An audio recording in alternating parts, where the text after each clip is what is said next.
આમુખ એ કોઈ પણ મોટી દસ્તાવેજ હોય, મોટા દસ્તાવેજ છે કે મોટી બુકો છે, એમની અંદર આવતા મહત્ત્વના તત્વો વિશેની જે ચર્ચા હોય એને આમુખ કહેવામાં આવે છે. હવે આ આમુખ શું છે? તો કે આમુખ બંધારણનું પ્રારંભિક એટલે કે શરૂઆતનું હાર્દ એટલે કે એના હૃદયસનું એક વિશિષ્ટ સ્થાન ધરાવતું તત્વ છે. બંધારણની શરૂઆત આમુખથી થાય છે. આમુખમાં દર્શાવેલા શબ્દો પરથી આમુખ બંધારણનો આત્મા હોવાની પ્રતીતિ થાય છે. ભારતનું સંવિધાન છે એનું આમુખ અહીંયા આપેલું છે. આપણે થોડુંક એમના વિશે જોઈએ તો આમુખ, હવે આમુખમાં શું આપેલું છે? એક તો જો અહીંયા બોલ્ડ કરેલા અક્ષરો ન્યાય, સ્વતંત્રતા, સમાનતા અને બંધુતા, આ એના મુખ્ય મુદ્દાઓ છે. હવે આમુખમાં એવું કીધું છે કે અમે ભારતના લોકો ભારતને એક સાર્વભૌમ, સમાજવાદી, બિન સાંપ્રદાયિક, લોકતંત્રાત્મક પ્રજાસત્તાક તરીકે સ્થાપિત કરવાનો તથા તેના સર્વ નાગરિકોને સામાજિક, આર્થિક અને રાજકીય ન્યાય, વિચાર, અભિવ્યક્તિ, માન્યતા, ધર્મ અને ઉપાસનાની દરજ્જા અને તકની સ્વતંત્રતા, દરજ્જા અને તકની સમાનતા પ્રાપ્ત થાય તેમ કરવાનો અને તેઓ સર્વમાં વ્યક્તિનું ગૌરવ અને રાષ્ટ્રની એકતા અને અખંડતા સુદૃઢ કરે એવી બંધુતા વિકસાવવાનો ગંભીરતાપૂર્વક સંકલ્પ કરીને અમારી સંવિધાનમાં 26 નવેમ્બર 1949 માગસર સુદ સાતમ વિક્રમ સંવંત 2006ના રોજ આથી આ સંવિધાન અપનાવી તેને અધિનિયમિત કરી અમને પોતાની જાતને અર્પિત કરીએ છીએ. એટલે જે આણે બનાવ્યું છે એ પણ એના દાયરામાં આવી જાય છે. જો ફરીથી એક વખત તમે જુઓ, અમે એટલે કે આખા ભારત દેશના લોકો વાંચની વાત છે. જેણે આ બનાવ્યું છે બધા પણ છે. અમે ભારતના લોકો ભારતને શું કરશું? એક તો સાર્વભૌમ, બધી જ આખી જે પૃથ્વી છે ભારતની, તે સમાજવાદી, સમાજના હિત માટે, કોઈ પણ ધર્મ સાથે લેવા દેવા નહીં, લોકતંત્રાત્મક, લોકોથી ચાલતી પ્રજાસત્તાક તરીકે સંસ્થાપિત કરવાનો, સર્વ નાગરિકોને સામાજિક, આર્થિક અને રાજકીય ન્યાય, વિચાર અને અભિવ્યક્તિ માન્યતા, દરેક નાગરિકોને સમાજની દ્રષ્ટિએ, આર્થિક દ્રષ્ટિએ અને રાજકીય દ્રષ્ટિએ ન્યાય મળી રહે, વિચાર અભિવ્યક્ત માન્યતા, વિચારોને રજૂ કરવા, પોતાની માન્યતા, ધર્મ અને ઉપાસનાની સ્વતંત્રતા, તમારે કોઈ પણ ધર્મ સ્વીકારવો હોય તમે સ્વીકારી શકો, કોઈ પણ ધર્મની ઉપાસના કરવાની હોય કોઈને ફરજિયાત નથી. અમુક દેશ એવા છે કે ત્યાં અમુક પ્રકારના જ ધર્મ પાળવાના છે. દરજ્જા અને તકની સમાનતા પ્રાપ્ત થાય તેમ કરવાનો અને એમાં તેઓ સર્વમાં વ્યક્તિનું ગૌરવ અને રાષ્ટ્રની એકતા અને અખંડતા શુદ્ધ કરે તેવી બંધુતા વિકસાવવાનો. બીજું, આમ કરવા પાછળ અને એમ કરવા જતાંય વ્યક્તિનું ગૌરવ અને રાષ્ટ્રની એકતા જળવાઈ રહે, એની અખંડતા સુદૃઢ કરે તેવી વિકસાવવાનો સંકલ્પ કરવાની વાત છે. આ 26મી નવેમ્બર 1949ના રોજ આથી આ સંવિધાન અપનાવી તેને અધિનિયમિત કરી અમને પોતાની જાતને અર્પિત કરીએ છીએ. આ જે સંવિધાન છે અમે અમારી પોતાની જાતને અર્પિત કરીએ છીએ અને બંધારણમાં જે કાંઈ નીતિ નિયમો સંવિધાન પ્રમાણે આપેલા છે એને અમે પાલન કરવા માટે બંધાઈએ છીએ. 1976ના 42મા બંધારણીય સુધારાથી આમુખમાં સાર્વભૌમ શબ્દ પછી સમાજવાદી, બિન સાંપ્રદાયિક શબ્દો ઉમેરવામાં આવ્યા, તેમજ રાષ્ટ્રીય એકતા અને રાષ્ટ્રની અખંડતાનો પણ સમાવેશ કરવામાં આવ્યો.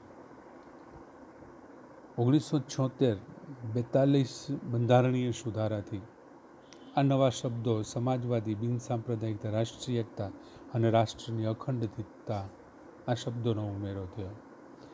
આમુખ બંધારણના મૂળભૂત હેતુઓ, ધ્યેયો, આદર્શો તેમજ સિદ્ધાંતોને વાચા આપે છે.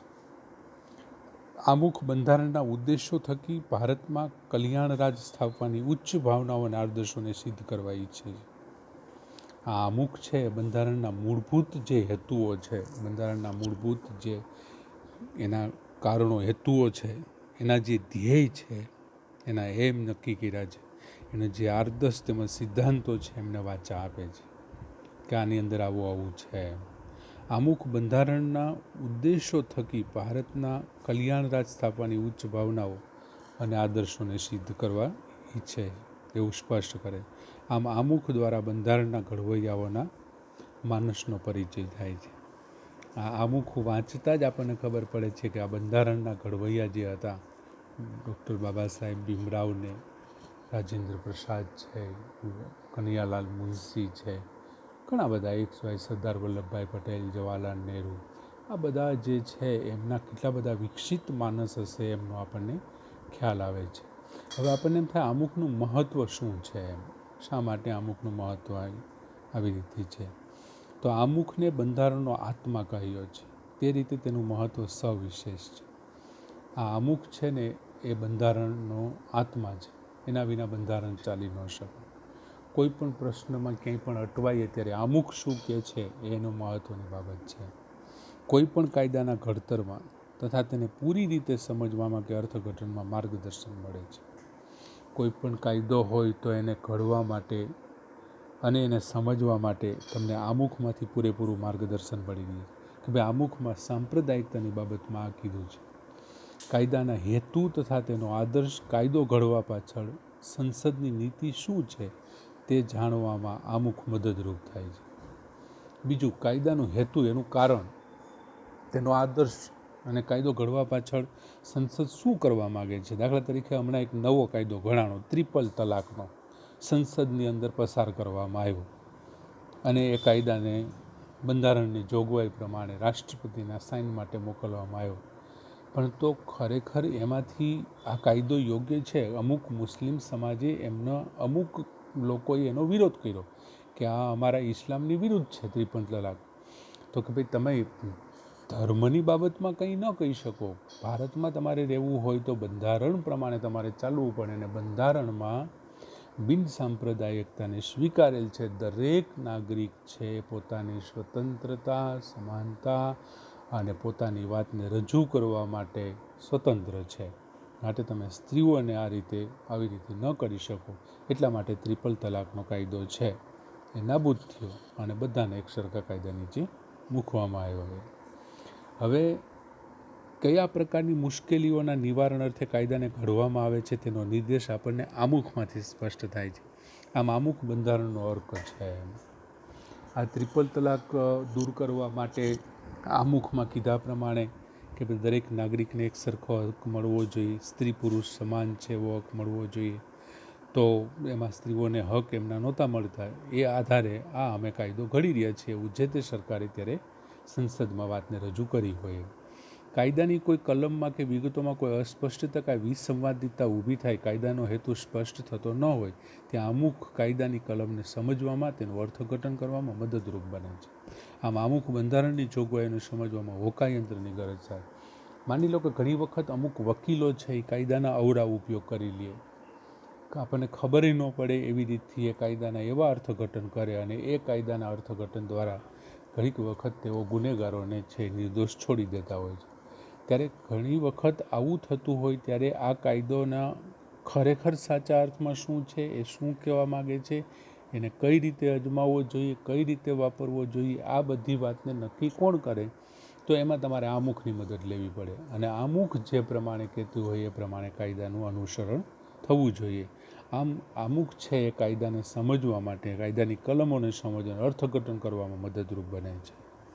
આથી એક રીતે જોઈએ ને તો બંધારણની જોગવાઈઓને સમજવામાં આમુખ છે ને એ તમને દિશા સૂચન કરે છે, અને દિશા સૂચન કરે એને હોકાયંત્ર કહે છે. એટલે આમુખ એ બંધારણનું હોકાયંત્ર છે. આમુખ રાષ્ટ્રની એકતા, અખંડિતતા અને નાગરિકો વચ્ચેની બંધુત્વની ઉમદા ભાવનાઓનો અને આદર્શોનો પડઘો છે. આમુખને ઉચ્ચ આદર્શો તથા ધ્યેયોનું પીઠબળ છે. આ આમુખ છે રાષ્ટ્રની એકતા, અખંડિતતા અને નાગરિકો વચ્ચેની બંધુત્વની ઉમદા ભાવનાઓનો અને આદર્શોનો પડઘો છે. આમુખના ઉચ્ચ આદર્શો તથા ધ્યેયોને પીઠબળ તેમને પ્રાપ્ત થયેલું હોય છે. માટે આમુખ છે એ ખૂબ જરૂરી છે અને તે બંધારણ સાથે એના આત્માની રીતે જોડાયેલો છે. હવે આમુખના આધાર સ્તંભો વિશે આપણે જોઈશું.